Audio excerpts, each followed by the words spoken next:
Good morning, good morning, good morning. I am Kenny Polcari, your host of the party, and today is Tuesday, February 7th, 2023. And what is going on as we await a number of speeches, right? So stocks churned yesterday as they await more Fed speeches, as well as the Joey State of the Union speech this evening at 9 o'clock. Artificial intelligence is taking center stage as the big boys are now locked in a fight for the lead. We've got Alexa, ChatGPT, Bard, and now Ernie. I just asked, where's Big Bird? Bonds fall yesterday, sending yields up. Oil rallies and gold remains steady right at the 1880 level. And what do we have at dinner tonight? We're having the Dover Sol Meunier. Stocks continued to test a bit lower as investors, traders, ChatGPT, and the algos try to interpret all of the commentary surrounding Friday's strong NFP report. By the end of the day, the Dow lost 35 points, the S&P down 25, the NASDAQ gave back 120 points, the Russell lost 28, while the transports coughed up 154 points. Atlanta Fed President Rafi Bostic, not a voting member, telling us yesterday that the strong jobs report raised the possibility that the central bank will need to increase rates to a higher peak than policymakers had previously expected, which is kind of interesting since Minneapolis's Neely, also a non-voting policymaker, has been calling for rates as high as 5.5% before the Fed can pause. Even St. Louis' Jimmy B, a voting policymaker, jumped on that bandwagon a month ago as many were debating what the economy was doing and what the next move was for the Fed. Now look, Bostic reminded us that his base case is for rates to be at 5.1% and then stay there through 2024, which means he sees no rate cut anytime in 23 or 24. He also suggested that we could see rates rise through June, which means 3 more rate hikes, right? And he did not rule out that at least one of those could be 50 basis points versus the expected 25 basis points. In it, Bostic said, it wouldn't surprise me if we saw this quarter or next quarter come in stronger than people expect right now, causing him to say that the committee could consider moving back to a 50 basis point hike if needed, reminding us that imbalances between supply and demand can lead to higher inflation. Wow, think about that. Now, on the brighter side, he said that he does expect inflation to fall to the 3s this year, right? Somewhere in the 3% zone, noting that the last percentage point move from 3 to 2 can take a long time to be realized, which might mean that the Fed actually changes the narrative at some point, telling us that the target's now 3% versus the expected 2%. And well, bingo, they did it, right? Fed fund futures, which had been pointing to a 4.9% terminal rate, have now been replaced and are in line with Bostic's view. The rates need to go to 5.1% before anyone can even think of a pause. Now, this conflicts with what we heard only 2 weeks ago from bond guru Jeffrey Goodluck, right? Who told us that investors need to listen to the bond market. That he was suggesting a 4.9% terminal rate was it, and that you should listen to that and not the Fed. In fact, I think he said the Fed was clueless. So how's that working for you? Anyway, Treasury sold off yesterday with stocks sending yields up. The 3-month T-bill is now yielding 4.48% on an annualized basis. The 6-month is yielding 4.65% on an annualized basis, while the 2 years yielding 4.42. And as you know, rising yields tend to hurt stocks, especially those sexy growth stocks, because rising yields make it more attractive to hold bonds versus holding some companies whose value depends on economic growth prospects. So if you're a bit concerned over the direction of the economy and the stock market in the near term, short duration bonds do offer some shelter in the storm. But as an equity guy, weakness in good names and good sectors provides an interesting and potentially better long-term opportunity for the patient investor. But look, everyone's situation is different, so you got to talk to your advisor to figure out where you are. And today, we're going to hear from J.J. Powell when he takes to the podium at the Economic Club of Washington. He's going to get a chance to re-deliver his speech and reinforce the message that the Fed is not pausing, not yet, So hold your applause. No applause yet, right? Expect many to count the number of times he says the word disinflation, because remember, that's what lit the fuse last week. He used that word 15 times during his presser, and the algos and some traders took that to mean that the pause and eventually the pivot was only months away, and boom, stocks surged. Well, that was a bit premature, I think, right? But all that means is that you can expect us to maybe test a bit lower again, which will give you an opportunity to take advantage of another sale on Wall Street. Now, that doesn't mean everything is going to go on sale, but there will be opportunity in some names that maybe you missed or you want to add some more to that position. Now, look.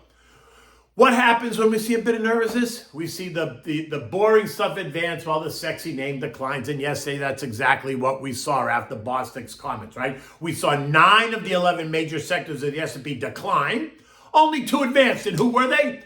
Utilities and consumer staples. Talk about boring. But those sectors do offer shelter in the storm. And what's going on with artificial intelligence? A lot. Have you heard of ChatGPT yet? If not, get ready, because artificial intelligence has just made a quantum leap into the future. Microsoft made a big investment in the OpenAI platform a month ago and is set to make an announcement today about how they're incorporating this chat feature into their Bing search engine. Google is now crazed and is in a race of their life, right?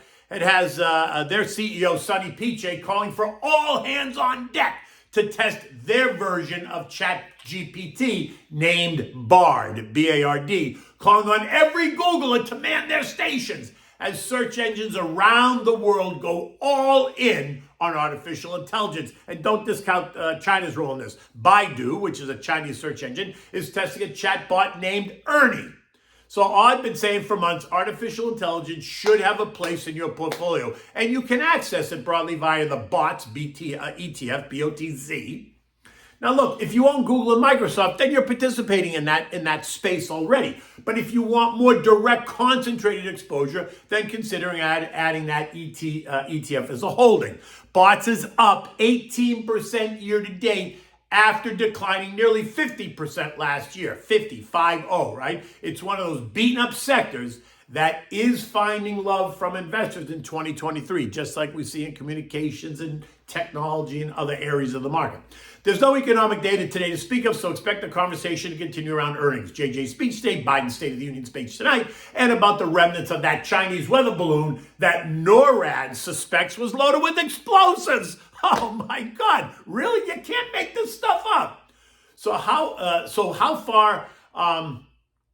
far we've got over half of the S&P reporting, and 69% of those reports are beating the number, down from the usual 75% beat rate. JJ is going to take to the podium at noon, and most likely he's going to speak for 45 minutes to an hour, so expect the tape to reflect everything he says. We're up, we're down, then we're up again. All this as some investors try to handicap the next Fed move. But you see, here's where it gets easier for me. Instead of trying to handicap the next move necessarily, set yourself up to benefit no matter how it moves. Capiche? Now, we're going to hear from Fiserv and DuPont and KKR and Royal Caribbean and Hertz and CCK, Voya and Paycom, all to name a few just today. Now, when I look at these names, I don't see anything that's going to trump JJ's speech or Joey's State of the Union speech tonight, right? Any of those are not going to move the market. Now, the Chinese balloon, that's going to fall into the Hunter Biden category of newsfeed. It's hot, then it's cold, then it's hot again. But in the end, it means nothing for stocks broadly, but it could be an interesting play for aerospace and defense names, right? A sector that is up 24% off the November lows, and it's up 4% this year. Oil, which traded down to a low of 72.25 yesterday, is now trading where? 75.60 after trading as high as $76 overnight. Why? The China demand story, production declines in Russian oil, and the idea that OPEC Plus is not raising production and is still considering cutting production. So what did I tell you? They talk it down, they all get long, and then they talk it up. Trendline resistance is at 77.30, just FYI. The dollar index, the DXY, which surged on Friday on the back of that strong NFP report, was up again yesterday and is up again this morning. having bounced off the lows of 101, a level that we tested in May and June, and one that I suggested should hold. The index has now pierced the trendline resistance, and it's going to be important to see if it holds. If it fails, I would suspect to see the dollar index test 101 support level again. A push higher, though, we'll see it test a longer-term resistance at 107.10. Gold churning right here at 1880, just a hair above the short-term 50-day moving average. My guess is that the dramatic move lower was, like I said yesterday, a knee-jerk reaction since nothing has really changed. The economy remains stronger than what the Fed wants, so expect rates to continue to move up. Yet, I'm still in the camp that gold and other precious metals are going to be a beneficiary as inflation remains stubborn. U.S. futures are churning as we await JJ's speech at noon and Joey's State of the Union speech at 9 p.m. tonight. Dow futures down 20, the S&P is up 2, the Nasdaq's up 22, and the Russell is flat. Tomorrow we're going to hear from New York Fed President Johnny Williams. Thursday's going to bring us ECB President Christine Lagarde and Bank of England Governor Andy Bailey. Friday is going to feature Fed heads Chris Waller and Patty Harker. At 6:45 this morning, a headline hits the tape as Neely was being interviewed on Squawk Box by Joe Kernan and Andy Sorkin. And the headline says, Fed's Neely Kashkari says central bank has not made enough progress, reiterating his view that there are more hikes to come. Now look, he was not expected to make any comments today, but he just can't help himself. JJ speaking at 12, Joey speaking at 9, and he wants to make sure that everyone out there knows that he's important too. So he calls up his friend Andy Sorkin and begs to be featured on TV to give his position on what the Fed should do ahead of JJ's speech, right? He didn't say anything new, so my guess is that it's really a non-event, right? The market knows what he thinks. He made that clear yesterday. So all he did today was reiterate his position ahead of JJ's speech.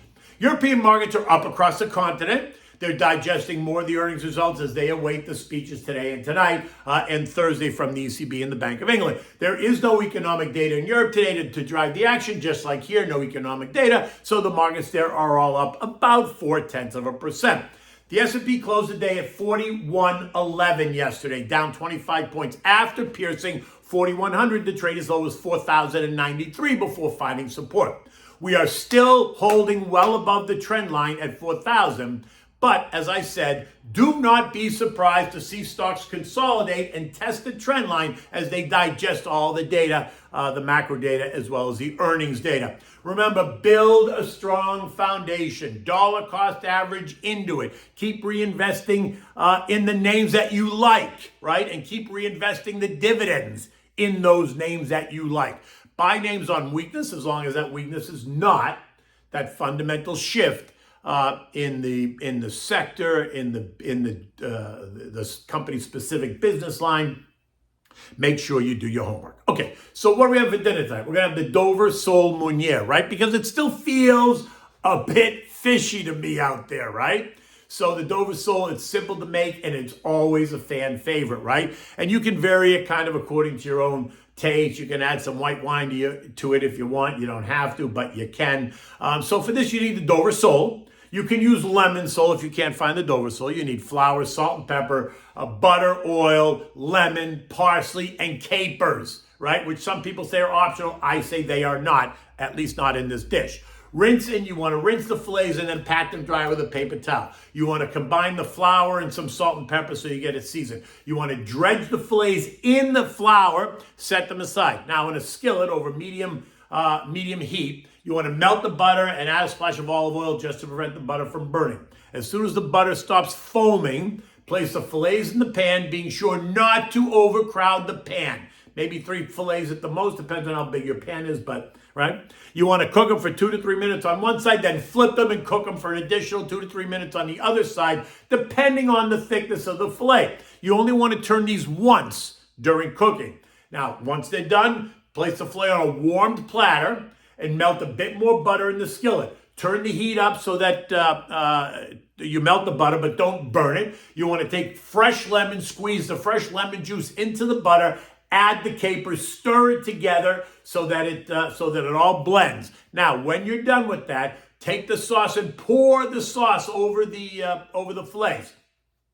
Sprinkle it with fresh parsley, and you want to serve it immediately. You might want to serve this dish with French cut green beans that you first blanch in salted water, then shock them in a cold bath, and quickly saute them in a bit of butter and salt and pepper. It's easy, it's quick, it's good for you. They make a great addition to this dish. It's simple, not complicated, so you can work all day, come home, and have this whole meal on the table in probably 35 minutes. In any event, it's going to be another gorgeous day. It's going to be a beautiful week here in South Florida. It's going to be about 80 all week, and then we're going to get a little bit of a cooler snap on Saturday. It's only going to be 75 versus 80, but the sun will be out, and it will be gorgeous. In any event, until tomorrow, take good care.